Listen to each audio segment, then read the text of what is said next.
Positivism Hindi channel प्रेक्षकों को स्वागत। विश्वविख्यात नास्तिक श्री गौरा जी से लिखी हुई जिंदगी के सबक नामक पुस्तक से अनेक अंशों को जान रहे हैं ना। आज के अंक में नालायक मालिक के पास नौकरी, इसके बारे में जानेंगे। एक कहावत है कि एक असमर्थ पति पत्नी बताने पर नहीं सुनता है। अगर घरवाली उसे दंड देती है तो रोता है। कोई घरवाली बहुत ऊबकर इसे कही होगी। इस कहावत के पीछे बहुत अनुभव और अर्थ है। शादी करने के बाद पति अव्यवहारिक हो या अयुक्ति वाला भी हो, परिवार को ठीक करना ही पड़ता है। पति बेहद परेशान करने वाला भी होने पर भी परिवार को किसी भी तरह चलाना पड़ता है। बच्चों की शादी के लिए, रिश्तों को लाने के लिए चारों ओर से पूछताछ करके कुछ रिश्तों को घरवाली ही बात करती है।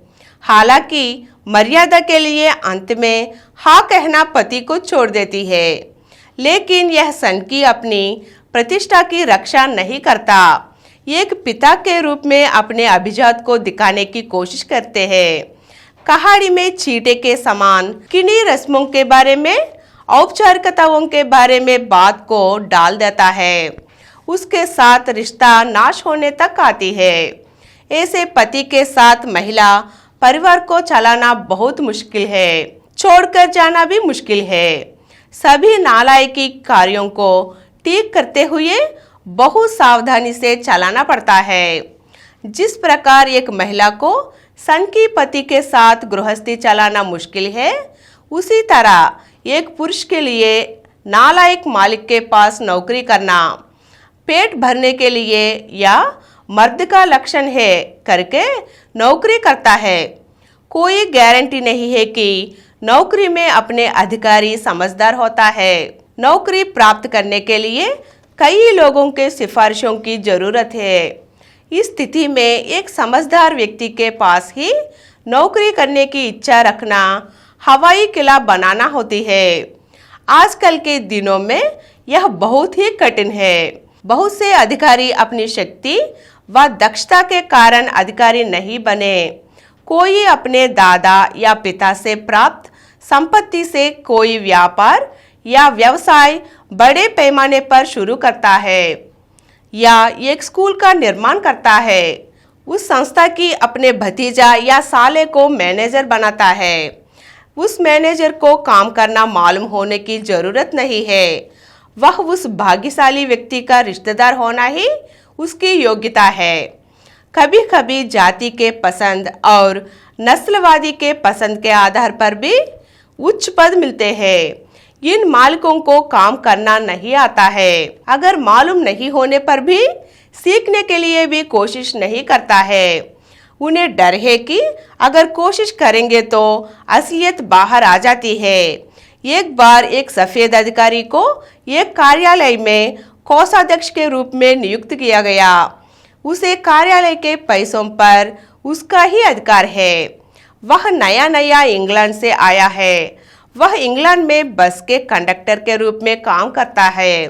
श्वेत व्यक्ति होने के कारण उन्हें कंपनी के कार्यालय में कोषाध्यक्ष के रूप में नियुक्त किया गया था। उसे एक जिम्मेदार पद दिए है करके वह दूसरे क्लर्क पर भरोसा किए बिना पैसों की लेन देन की पूरा काम स्वयं कर रहा था।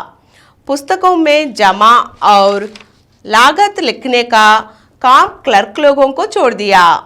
मानते हैं कि यहाँ तक ठीक है, लेकिन उन्हें पता नहीं कि इंग्लैंड में पैसे और भारत के पैसों में फर्क है। इसे जानकारी करने की कोशिश भी उसने नहीं किया। इससे ही खतरा हुआ। इंग्लैंड में एक पाउंड के लिए 20 शिलिंग है। भारत में एक रुपये के लिए 16 आने थे।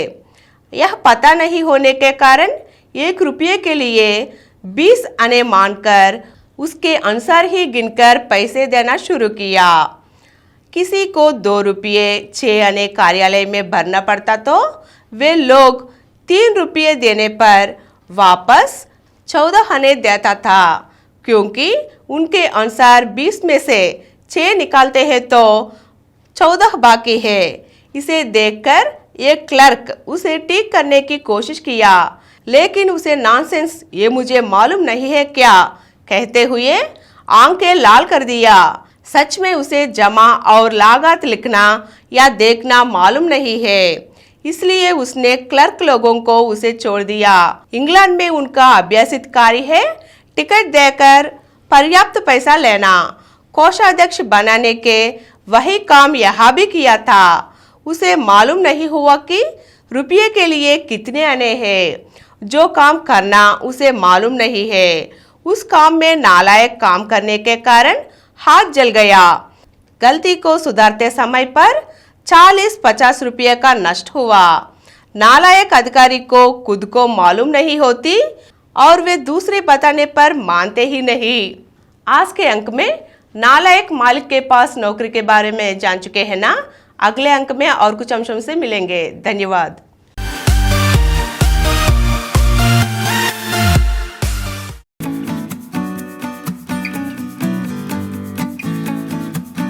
Download Samaram multi-channel app and watch your favorite channels from your mobile. App available on Google Play Store and subscribe to the channels. For more videos, please subscribe to this channel Positive Atheism and activate the bell icon.